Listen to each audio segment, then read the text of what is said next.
നമസ്കാരം. Russia Ukraine യുദ്ധം അവസാനിക്കാൻ ഏറെക്കുറെ സമയമൊക്കെ ആയപ്പോൾ അമേരിക്കയുടെ കാര്യത്തിലും ഒരു തീരുമാനമായിട്ടുണ്ട്.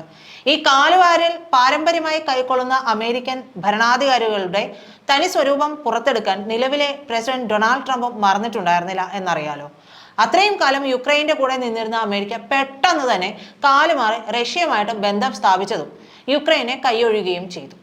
റഷ്യയെ പോലെ ശക്തനായ ഒരു രാജ്യത്തെ പിണക്കിയാൽ ഉണ്ടാകുന്ന പ്രത്യാഘാതങ്ങളൊക്കെ ഓർത്തിട്ടാണ് സത്യത്തിൽ ട്രംപ് അങ്ങനെ ഒരു നടപടി സ്വീകരിച്ചത്. അതിനിടയിൽ കൂടെ നിന്ന സഖ്യകക്ഷികളെയെല്ലാം നന്നേ ചൊടിപ്പിച്ച അമേരിക്കയെ പതിയെ രക്ഷക സ്ഥാനമെന്ന അമേരിക്കയുടെ മനോരാജ്യത്ത് നിന്ന് പുറത്താക്കാനുള്ള പുറപ്പാടിലാണ് നാറ്റോ രാജ്യങ്ങൾ. അടുത്ത 5 മുതൽ 10 വർഷത്തിനുള്ളിൽ തങ്ങളുടെ പ്രധാന പ്രതിരോധ ഗ്യാരണ്ടി ആയിട്ടുള്ള അമേരിക്കയെ ആ സ്ഥാനത്ത് നിന്ന് ക്രമേണ മാറ്റി സ്ഥാപിക്കാനുള്ള പദ്ധതി നാറ്റോ അംഗങ്ങൾ തയ്യാറാക്കുകയാണ് എന്നതുള്ള ഏറ്റവും പുതിയ വിവരമാണ് ഇപ്പോൾ മാധ്യമങ്ങളെല്ലാം തന്നെ റിപ്പോർട്ട് ചെയ്യുന്നത്. ബ്രിട്ടൻ, ഫ്രാൻസ്, ജർമ്മനി, നോർഡിക് രാജ്യങ്ങൾ എന്നിവർ ഇപ്പോൾ സൈനിക സാമ്പത്തിക സഹായങ്ങൾ പ്രദാനം ചെയ്യുന്ന അമേരിക്കയിൽ നിന്ന് ആ പദവി മാറ്റി സ്ഥാപിക്കാനുള്ള നിർദ്ദേശത്തെക്കുറിച്ച് ചർച്ചകൾ നടത്തി വരികയെന്ന് ഫിനാൻഷ്യൽ ടൈംസ് ആണ് റിപ്പോർട്ട് ചെയ്തത്. ഈ ജൂണിൽ ഹേഗിൽ നടക്കുന്ന നാറ്റോയുടെ വാർഷിക ഉച്ചകോടിക്ക് മുമ്പ് അമേരിക്കയ്ക്ക് മുന്നിൽ ഈ നിർണായക കാര്യം അവതരിപ്പിക്കുക എന്നതാണ് ആത്യന്തികമായിട്ടുള്ള ലക്ഷ്യം. പ്രസിഡന്റ് ഡൊണാൾഡ് ട്രംപിന്റെ കീഴിൽ അമേരിക്കയ്ക്ക് പ്രതിരോധ പ്രതിബദ്ധതകളിൽ നിന്ന് പിന്മാറാനോ അല്ലെങ്കിൽ കൂട്ടായ്മയിൽ നിന്ന് പൂർണ്ണമായും പുറത്തു പോകാനോ കഴിയുമെന്ന് യൂറോപ്യൻ നാറ്റോ അംഗങ്ങൾക്കിടയിൽ വ്യാപകമായ ആശങ്കകൾ നിലനിൽക്കുന്നതാണ് ഈ ശ്രമം പ്രതിഫലിപ്പിക്കുന്നത്. പ്രതിരോധ ചെലവ് വർദ്ധിപ്പിക്കുന്നതിനും സൈനിക ശേഷി വർദ്ധിപ്പിക്കുന്നതിനുമുള്ള യൂറോപ്യൻ യൂണിയൻ പ്രതിബദ്ധതകൾ പദ്ധതിയിൽ ഉൾപ്പെട്ടേക്കാം. അങ്ങനെയെങ്കിൽ ഈ ഭാരിച്ച ഉത്തരവാദിത്തങ്ങൾ ട്രംപ് ക്രമേണ യൂറോപ്യൻ രാജ്യങ്ങൾക്ക് കൈമാറുന്നതിന് സമ്മതിക്കുമെന്നാണ് നാറ്റോയുടെ കണക്കുകൂട്ടൽ. ഇതോടെ അമേരിക്കയ്ക്ക് ഏഷ്യയിൽ ശ്രദ്ധ കേന്ദ്രീകരിക്കാനും കഴിയുമെന്ന് യൂറോപ്യൻ രാജ്യങ്ങൾ കണക്കുകൂട്ടുന്നുണ്ട്. എന്നിരുന്നാൽ പോലും ചില യൂറോപ്യൻ രാജ്യങ്ങൾ ചർച്ചകളെ പിന്തുണയ്ക്കാൻ മടി കാണിക്കുന്നുണ്ട് എന്നും ഈ റിപ്പോർട്ടിൽ പറയുകയും ചെയ്യുന്നു. അതേസമയം തന്നെ ട്രംപ് ഭരണകൂടത്തിന്റെ പ്രവചനാതീതമായ സ്വഭാവം കണക്കിലെടുക്കുമ്പോൾ ഉത്തരവാദിത്തങ്ങളുടെ ഘടനാപരമായ കൈമാറ്റത്തിന് അമേരിക്ക സമ്മതിക്കുമോ എന്ന് ഒരു വിഭാഗം രാജ്യങ്ങളെങ്കിലും സംശയിക്കുന്നുണ്ട്. നാറ്റോ അംഗരാജ്യങ്ങൾ പ്രതിരോധ ചെലവ് GDPയുടെ 5% ഉയർത്തണമെന്ന് ട്രംപ് ആവശ്യപ്പെട്ടിട്ടുണ്ടായിരുന്നു. സഖ്യകക്ഷികളുമായുള്ള അസന്തുലിതമായ ബന്ധം ഇനി അമേരിക്ക സഹിക്കില്ല എന്ന് അമേരിക്കൻ പ്രതിരോധ സെക്രട്ടറി പീറ്റ് ഹെഗ്സെത്ത് പറഞ്ഞിരുന്നു. ഈ മാസം ആദ്യം European Commission President Ursula von der Leyen ഒരു പ്രതിരോധ യൂണിയൻ സൃഷ്ടിക്കാൻ യൂറോപ്യൻ യൂണിയൻ രാജ്യങ്ങളോട് ആവശ്യപ്പെട്ടിട്ടുണ്ടായിരുന്നു.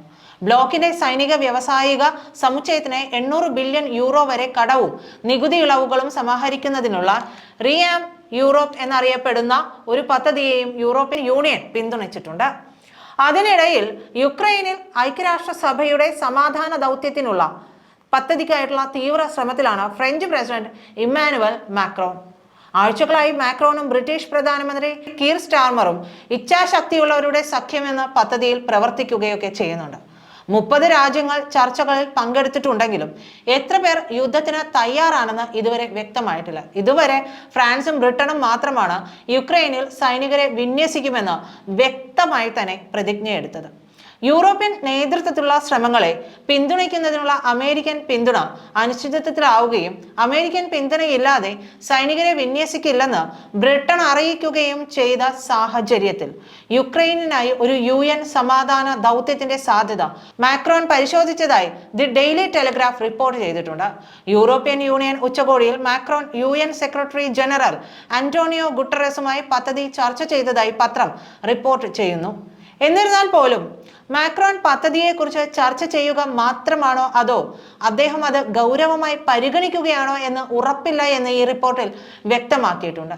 യുക്രൈനായിട്ടുള്ള ഏതൊരു UN സമാധാന പരിപാലന ദൗത്യം വേണ്ടത്ര വിജയിക്കാൻ സാധ്യതയില്ലെന്നും റിപ്പോർട്ടിൽ പറയുന്നു. കാരണം അതിന് UN സുരക്ഷാ സമിതിയുടെ അംഗീകാരം നൽകേണ്ടതുണ്ട്. എന്നാൽ റഷ്യ UN സ്ഥിരാംഗമായതിനുകൊണ്ട് തങ്ങളുടെ താല്പര്യങ്ങൾക്ക് അനുയോജ്യമല്ലാത്ത ഏതൊരു നിർദ്ദേശവും വീറ്റോ ചെയ്യാൻ റഷ്യയ്ക്ക് സാധിക്കും. മാത്രമല്ല അമേരിക്കൻ പ്രസിഡന്റ് ഡൊണാൾഡ് ട്രംപിന്റെ കീഴിലുള്ള അമേരിക്കയും റഷ്യയുടെ നിലപാട് പിന്തുടരുമെന്നാണ് പ്രതീക്ഷിക്കുന്നത്. സ്റ്റാർമറും മാക്രോണും ചേർന്ന് തയ്യാറാക്കിയ സമാധാന പരിപാലന നിർദ്ദേശത്തിൽ യുക്രൈനിലെ നഗരങ്ങളിലും തുറമുഖങ്ങളിലും ആണവ നിലയങ്ങൾ പോലുള്ള നിർണായക അടിസ്ഥാന സൗകര്യ കേന്ദ്രങ്ങളിലും 30,000 സൈനികരെ വരെ വിന്യസിക്കുമെന്നാണ്. യുക്രൈനിന്റെ വാണിജ്യ വ്യോമാതിർത്തി വീണ്ടും തുറക്കുന്നതിന് വെടിനിർത്തൽ ലംഘിക്കുന്ന ഏതൊരു വിമാനത്തെയും നിരീക്ഷിക്കാനും വെടിവെച്ച് വീഴ്ത്താനും ആവശ്യമായ ഫയർ പവർ സമാധാന സേനാംഗങ്ങൾക്ക് നൽകും. കരിങ്കടലിൽ വെടിനിർത്തൽ നടപ്പിലാക്കുന്നതിന് സമുദ്ര ഘടകങ്ങളും ഉണ്ടാകും. അതേസമയം യുക്രൈനിൽ സൈന്യത്തെ വിന്യസിക്കാൻ ഫ്രാൻസിനും ബ്രിട്ടനും റഷ്യയുടെ അനുമതി ആവശ്യമില്ലെന്നും മാക്രോൺ പറയുന്നുണ്ട്.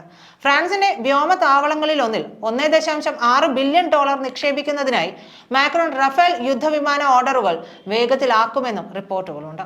നന്ദി.